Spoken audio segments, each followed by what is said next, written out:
तो दोस्तों, जो नेक्स्ट ऑर्गेनाइजेशन है आसियान है। तो ये भी एक क्षेत्रीय संगठन है और रीजनल इंटीग्रेशन का एक अन्य प्रकार है। थोड़ा सा ईयू से ये डायलेटेड फॉर्म में है। क्योंकि इसमें ईयू की तरह कोई एक संसद नहीं है या कोई एक ऐसा कुछ नहीं है, लेकिन ठीक है, ये भी एक प्रकार है। और आसियान भी का नाम आपने सुना होगा, तो वो भी महत्वपूर्ण है। इसमें 10 सदस्य देश हैं। 1967 में इसकी स्थापना की जाती है। चलिए इसके बारे में और जानकारी इकट्ठा करते हैं। आसियान का विचार थानाट खोमान द्वारा दिया गया था, जो थाईलैंड के तत्कालीन विदेश मंत्री थे। आसियान का नाम एडम मलिक द्वारा दिया गया था, जो इंडोनेशिया के तत्कालीन विदेश मंत्री थे। आसियान का पूरा नाम क्या है? Association of South East Asian nation. Association of South East Asian nation. Motto क्या है? One vision, one identity, one community. इसकी स्थापना 8 अगस्त 1967 को बैंकॉक घोषणा के द्वारा होती है। 2017 में इसके 50 साल पूरे हो गए हैं। मुख्यालय जकार्ता इंडोनेशिया में है। इसमें कुछ दिया हुआ है, इसको देख लो। तो 8 अगस्त 1967 को आसियान डिक्लेरेशन होता है। बैंकॉक डिक्लेरेशन के नाम से इसको जाना जाता है, के जरिए थाईलैंड के बैंकॉक में इसकी स्थापना की गई। इंडोनेशिया, मलेशिया, फिलीपींस, सिंगापुर और थाईलैंड इसके संस्थापक देश हैं। इंडोनेशिया, मलेशिया, फिलीपींस, सिंगापुर और थाईलैंड। वर्ष 1992 में क्षेत्रीय वार्ता भागीदार के माध्यम से भारत आसियान का मिलन होता है। भारत एक प्रकार से यहाँ पर रीजनल टॉक पार्टनर बनता है। फिर 2002 में भारत आसियान शिखर सम्मेलन स्टार्ट होता है और वर्ष 2017 में आसियान की 50वीं वर्षगांठ होती है। स्थापना इसकी फरवरी 1976 में आसियान के विदेश मंत्रियों द्वारा जकार्ता में इंडोनेशिया के विदेश मंत्रियों के विभाग में हुई। 8 अगस्त को आसियान दिवस मनाया जाता है। फिर शुरुआती गुप्त उद्देश्य इसका था साम्यवाद के प्रसार को रोकना। इसका एक प्रकार से हिडन एक लक्ष्य था, साम्यवाद के प्रसार को रोकना शुरुआत में। हालांकि अब ऐसा नहीं है। विचार हो एक प्रकार से चाइना का एक प्रकार से इसमें प्रसार रोकने की बात की गई थी। वर्तमान इसके सदस्य कितने हैं? 10 हैं। 1967 में 5 संस्थापक सदस्य थे। इंडोनेशिया, मलेशिया, फिलीपींस, सिंगापुर एवं थाईलैंड। बाद में 5 और क्रमशः Brunei, Vietnam, Laos, Myanmar, Cambodia. Cambodia सबसे अंत में बना सदस्य है, अप्रैल 1999 में। ब्रुनोई 1984 में, वियतनाम 1995 में, लाओस एवं म्यांमार 1997 में और कंबोडिया 1999 में 10 राष्ट्रों में शामिल हुआ। मेंबर कौन कौन नहीं है? तो ताइवान नहीं है। ताइवान जिसे फार्मोसा कहा जाता है, रिपब्लिक ऑफ चाइना, ये इसका सदस्य नहीं है। आसियान टाइगर्स सिंह देश कौन से थे? 1998 में ये इनका एक प्रकार से पतन हो गया था, लेकिन ठीक है। जो आसियान टाइगर्स थे ये थे Indonesia, Brunei, Philippines, Malaysia, Singapore और थाईलैंड। तो बेसिकली सिंह साबक, लाओस, वियतनाम, कंबोडिया, म्यांमार। तो टाइगर इकोनॉमीज के नाम से भी जाना जाता है इनको। बेसिकली इन्होंने एलपीजी पर सवार होकर तत्कालीन समय में बहुत ज़्यादा उन्नति की थी, इसलिए इन्हें एशियन टाइगर कहा जाता है। आसियान शैली, आसियान वे तो अनौपचारिक, टकराव रहित एवं सहयोगात्मक मेल मिलाप की नीति आसियान शैली कहलाती। विकासशील देशों में सबसे बेहतर क्षेत्रीय आर्थिक संगठन है। दक्षिण दक्षिण सहयोग पर आधारित है ये आसियान। आसियान के प्रतीक चिन्ह में धान की 10 बालियां हैं, जो दक्षिण पूर्वी एशिया के 10 देशों को इंगित करती हैं, जो आपस में मित्रता एवं एकता के धागे में बंधे। प्रतीक चिन्ह में एक वृत्त भी है, जो आसियान की एकता का प्रतीक। भूरे रंग की धान की बालियां शक्ति एवं स्थिरता का प्रतीक है। आसियान की घोषणा के लक्ष्य क्या क्या थे? समानता और साझेदारी की भावना में संयुक्त प्रयासों के माध्यम से क्षेत्र में आर्थिक, सामाजिक प्रगति एवं सांस्कृतिक विकास को गति देना, ताकि दक्षिण पूर्वी एशियाई देशों के एक समृद्ध एवं शांतिपूर्ण समुदाय की नींव को मजबूत किया जा सके। फिर क्षेत्र के देशों के बीच संबंधों में न्याय एवं कानून के शासन के लिए स्थायी समान हित के मामलों पर सक्रिय सहयोग एवं पारस्परिक सहयोग को बढ़ावा देना।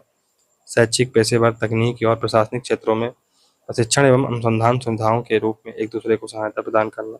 कृषि, उद्योग, व्यापार क्षेत्रों में अधिक विकास को प्रोत्साहन करने के लिए अधिक प्रभावी ढंग से सहयोग करें। फिर दक्षिण पूर्वी एशियाई अध्ययन को बढ़ावा देना। समान लक्ष्यों और उद्देश्य वाले मौजूदा अंतर्राष्ट्रीय एवं क्षेत्रीय संगठनों के साथ घनिष्ठ और लाभकारी सहयोग बनाए रखें तथा आपस में अधिक घनिष्ठ सहयोग के लिए सभी रास्ते तलाशें। मौलिक सिद्धांत क्या है? तो the treaty of amity and cooperation in South Asia, TAC, ये होती है 1976 में। निम्नलिखित मूलभूत सिद्धांतों को अपनाया गया। पहला, सभी देशों की स्वतंत्रता, संप्रभुता, समानता, क्षेत्रीय अखंडता और राष्ट्रीय पहचान का परस्पर सम्मान किया जाएगा। बाहरी हस्तक्षेप, तोड़फोड़ एवं जबरदस्ती से मुक्त अपने राष्ट्रीय अस्तित्व का नेतृत्व करने के लिए प्रत्येक राज्य का अधिकार होगा। एक दूसरे के आंतरिक मामलों में हस्तक्षेप की नीति, शांतिपूर्ण तरीके से मतभेदों या विवादों का निपटारा किया जाएगा। धमकी या बल प्रयोग का त्याग किया जाएगा और आपस में प्रभावी सहयोग दिखाया जाएगा। चार्टर, तो आसियान चार्टर 15 दिसंबर 2008 को प्रभावी होता है, इतने वर्षों के बाद। सिंगापुर 7 जनवरी 2008 को आसियान चार्टर को समर्थन देने वाला पहला देश था। आखिरी देश थाईलैंड था। 15 नवंबर 2008 को इसको एक प्रकार से सपोर्ट किया था। आसियान संप्रदाय 3 आसियान वे या आसियान संप्रदाय 3 के स्तंभ पर आधारित है। इसकी शुरुआत 2015 में हुई थी। आसियान राजनीतिक सुरक्षा समुदाय है, आसियान आर्थिक समुदाय और आसियान सामाजिक एवं सांस्कृतिक समुदाय। आसियान समन्वय परिषद, जिसमें आसियान के विदेश मंत्री शामिल हैं। आसियान के महासचिव काओ किम घटेन हैं। कंबोडिया के पहले महासचिव HR डारसोनो थे, इंडोनेशिया के 1976 से 1978 तक। इसका मुख्यालय या सचिवालय कहाँ है? जकार्ता में। डायलॉग पार्टनर, आसियान की संवाद साझेदारी एंड डायलॉग पार्टनर कौन कौन से हैं या पार्टनरशिप इसके साथ साथ है? तो इसके जो डायलॉग पार्टनर हैं, ऑस्ट्रेलिया है, कनाडा है, चीन है, भारत है, जापान है, न्यूजीलैंड है, दक्षिण कोरिया है, रूसी संघ है, UK है, USA। सेक्टोरल डायलॉग पार्टनर, तो ये हैं ब्राजील, नॉर्वे, पाकिस्तान, स्विट्जरलैंड, तुर्की, संयुक्त अरब अमीरात। विकास साझेदारी, तो विकास साझेदारी चिली, फ्रांस, जर्मनी एवं इटली से। फिर जो मानवाधिकार निकाय है, तो आसियान के चार्टर के अनुच्छेद 14 के अनुसार मानवाधिकारों पर आसियान अंतर सरकारी आयोग की स्थापना की गई। ASEAN inter governmental commission on human right. 23 अक्टूबर 2009 को थाईलैंड में 15वें आसियान शिखर सम्मेलन में इसकी एक प्रकार से में की गई थी इसकी स्थापना।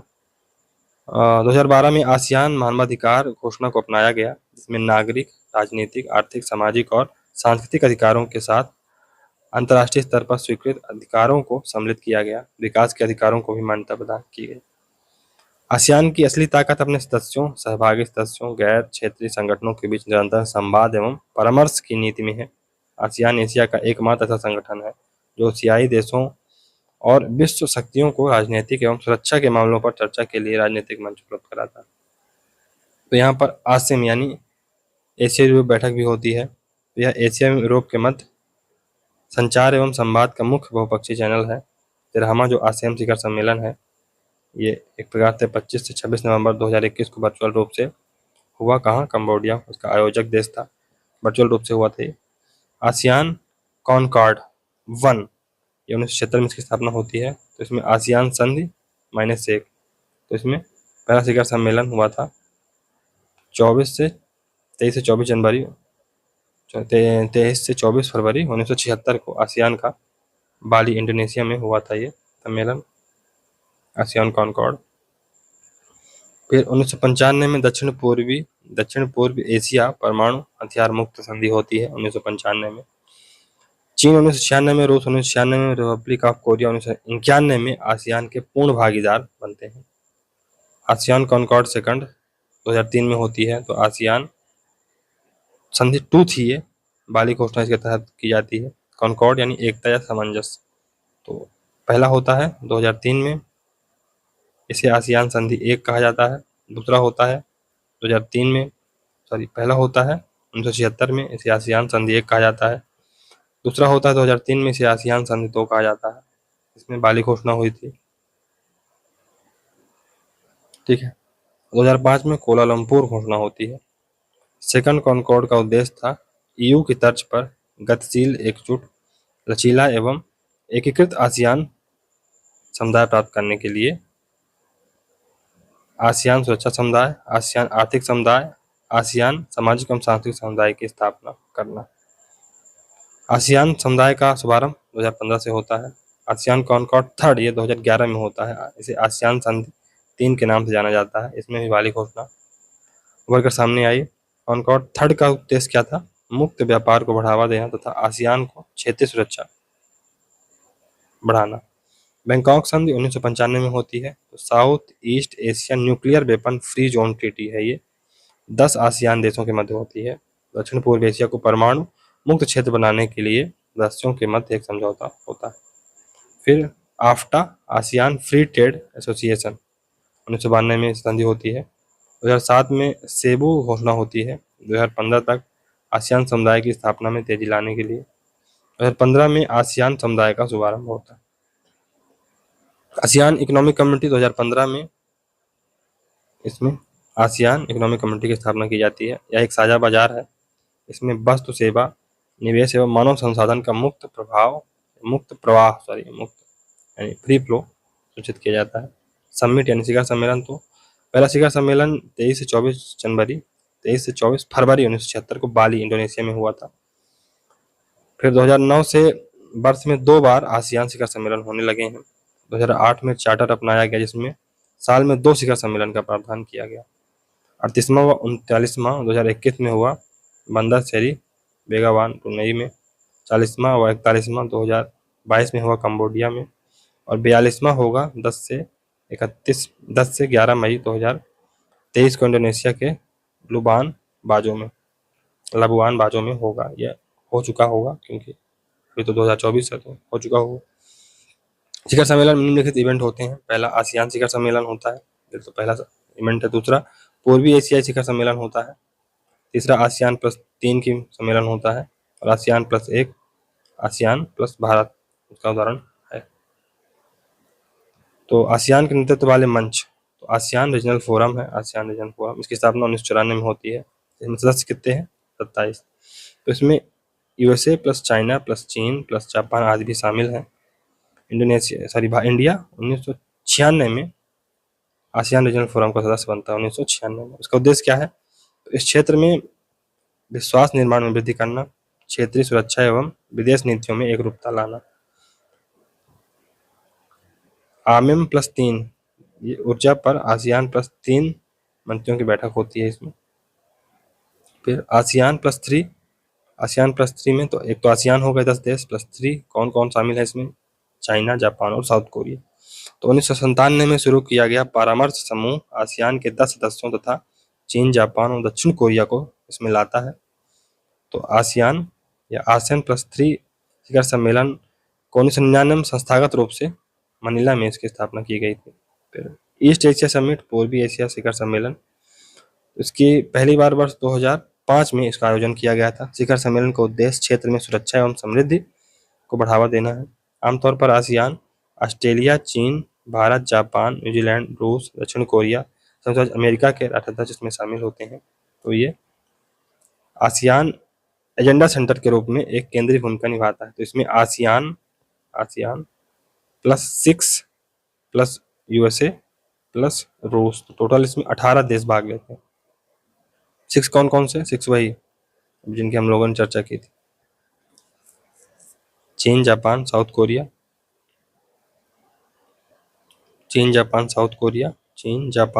Korea, Bharat, New Zealand, Australia. तो ये 6 हो गए। आसियान +6 कौन कौन से? चीन, जापान, साउथ कोरिया, ये आसियान +3 भी बनाते हैं, इसमें भी है। प्लस भारत है, ऑस्ट्रेलिया है और न्यूजीलैंड, प्लस कौन है इसमें? यूएसए है और रूस भी है। 18 कुल देश हैं इसमें। इससे रक्षा मंत्रियों की बैठक होती है इसमें बेसिकली। आसियान प्लस CER शेर, तो आसियान प्लस ऑस्ट्रेलिया, न्यूजीलैंड, तो ये क्या है? आसियान शेर क्लोजर इकोनॉमिक रिलेशन है ऑस्ट्रेलिया और न्यूजीलैंड के मध्य, ऑस्ट्रेलिया, न्यूजीलैंड और आसियान के मध्य। आसियान +1 ये आसियान के 10 डायलॉग पार्टनर हैं। आसियान +1 इसमें आसियान और अन्य देशों के साथ द्विपक्षीय स्तर पर वार्ता की जाती है। जैसे आसियान +1 में एक भारत आ सकता है, चीन आसियान, यूएसए आसियान। आसियान +6, तो आसियान +3 तो वही हो गए, कौन कौन से?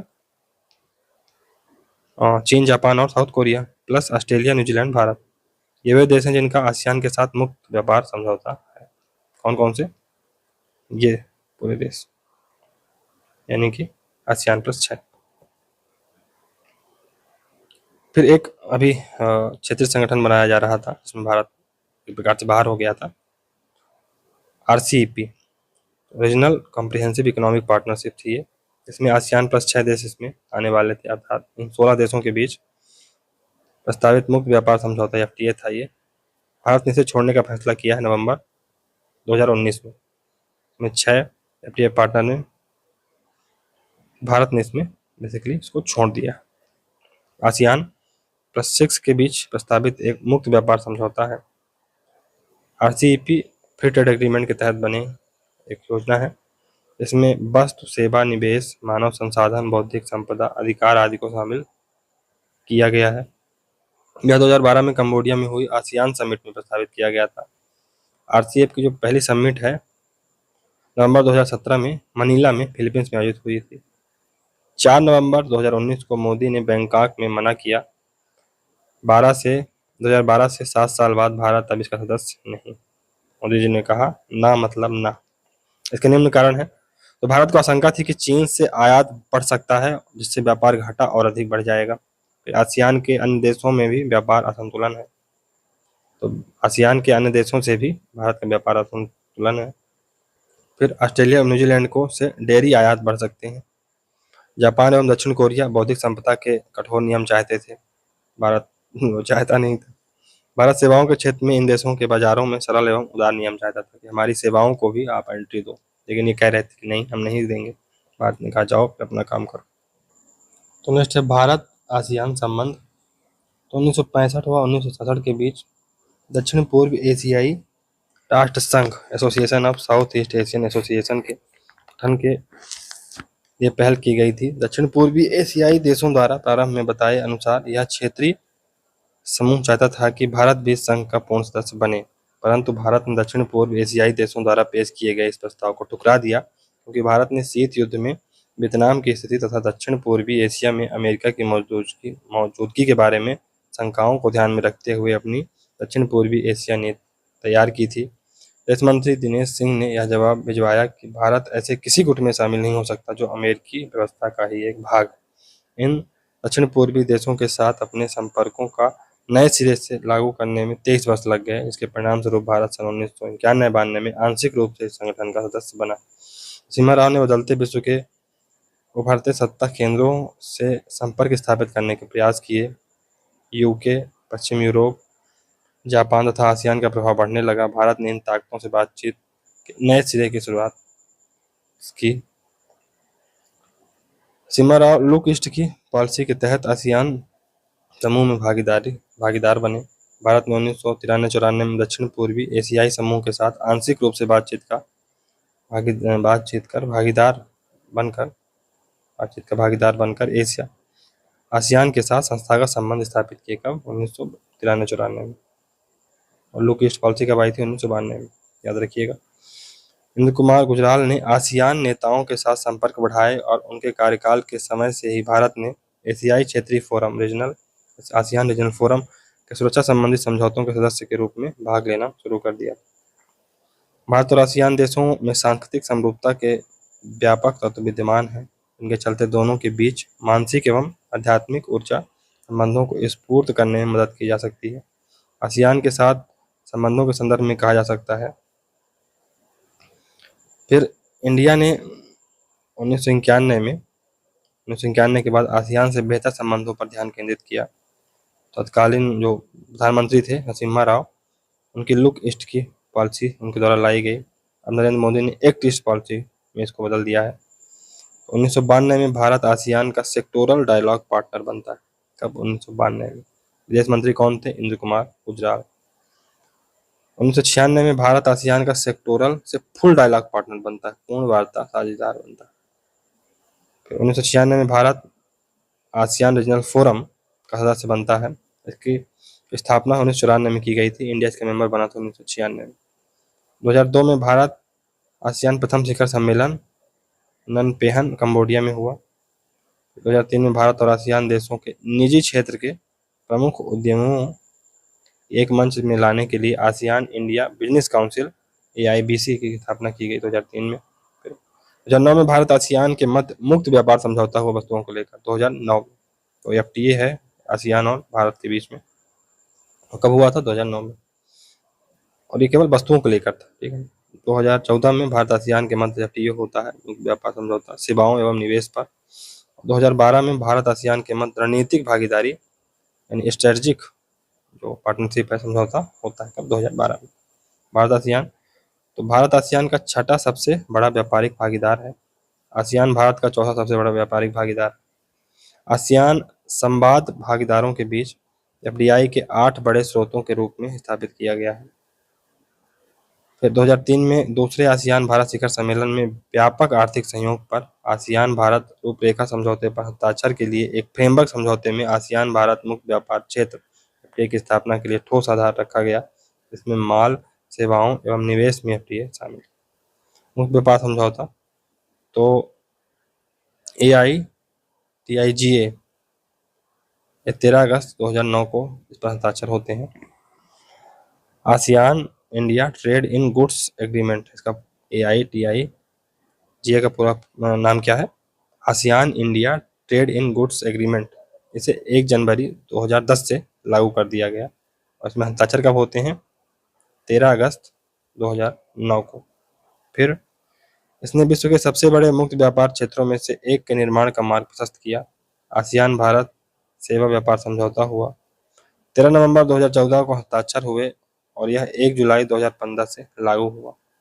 12 नवंबर 2014 को आसियान भारत निवेश समझौते पर हस्ताक्षर हुए, यह भी 1 जुलाई 2015 से लागू हुआ। भारत आसियान, तो दिल्ली घोषणा होती है इससे रिलेटेड। तो भारत आसियान रणनीतिक साझेदारी के तहत सहयोग के प्रमुख क्षेत्र के रूप में समुद्री डोमेन में सहायता करना दिल्ली घोषणा से रिलेटेड है। फिर दिल्ली संवाद होता है, तो आसियान और भारत के बीच राजनीतिक, सुरक्षा एवं आर्थिक मंचों पर चर्चा के लिए वार्षिक ट्रैक 1.5 कार्यक्रम है ये दिल्ली संवाद।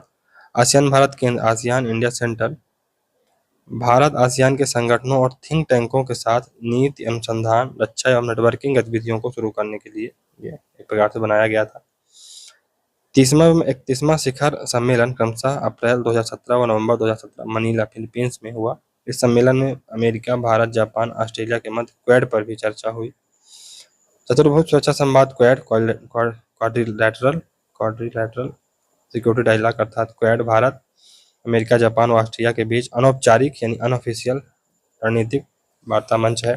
क्वेड अप्रत्यक्ष रूप से चीन के इंडो पैसिफिक हिंद प्रशांत क्षेत्र में बढ़ते प्रभाव को रोकने के लिए है। क्वाड के सभी चारों देशों ने 2020 में मालाबार अभ्यास में भाग लिया। यह एक वार्षिक नौसेना अभ्यास है। IMT हाईवे द्विपक्षीय राजमार्ग योजना है ये, India, Myanmar, Thailand highway. Mekong Ganga का ऑपरेशन, इसका मंच की शुरुआत सन 2000 से स्टार्ट हुई थी। इसमें भारत है, म्यांमार है, थाईलैंड है, कंबोडिया है और वियतनाम है और लाओस। तो इसमें AMTMC,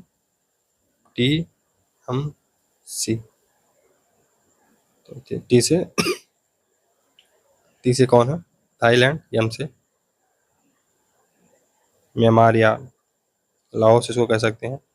तो A से इंडिया, ये इसको I कर लो आप, IMTMC।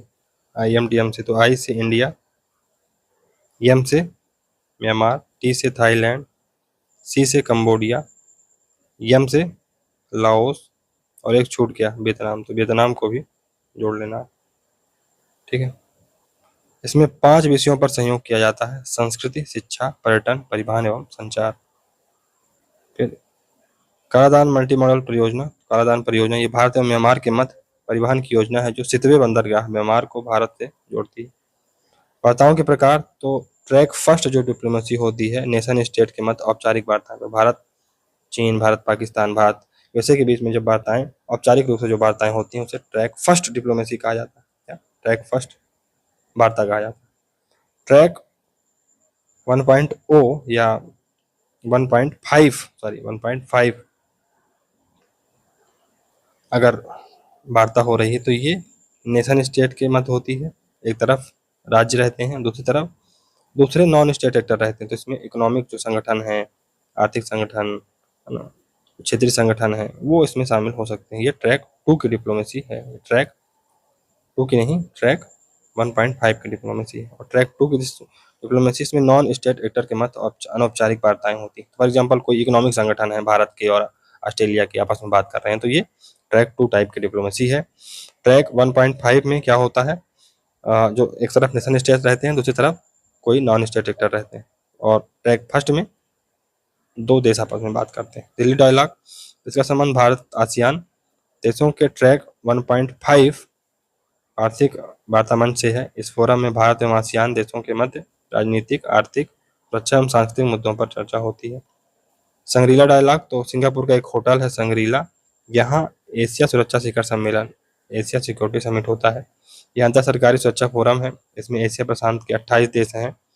इसमें सदस्य देशों के रक्षा मंत्री भाग लेते हैं बेसिकली। इसका संबंध ट्रैक फर्स्ट डिप्लोमेसी से है। इसकी शुरुआत 2002 में हुई थी। भारत इसका मेंबर है। यह एक अनौपचारिक संगठन है, यानी इनफॉर्मल है, ये इनफॉर्मल मीटिंग होती है। इस डायलॉग का आयोजन एक स्वतंत्र think tank international institute for strategic studies करवाता है। रायसीना डायलॉग, तो भारत में संग्रीला डायलॉग की तर्ज पर रायसीना डायलॉग होता है प्रतिवर्ष। ये 2016 शुरू किया गया था। यह विदेश मंत्रालय एवं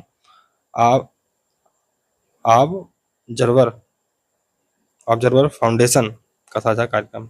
विदेश मंत्रालय और ऑब्जर्वर फाउंडेशन का ये साझा प्रयास है।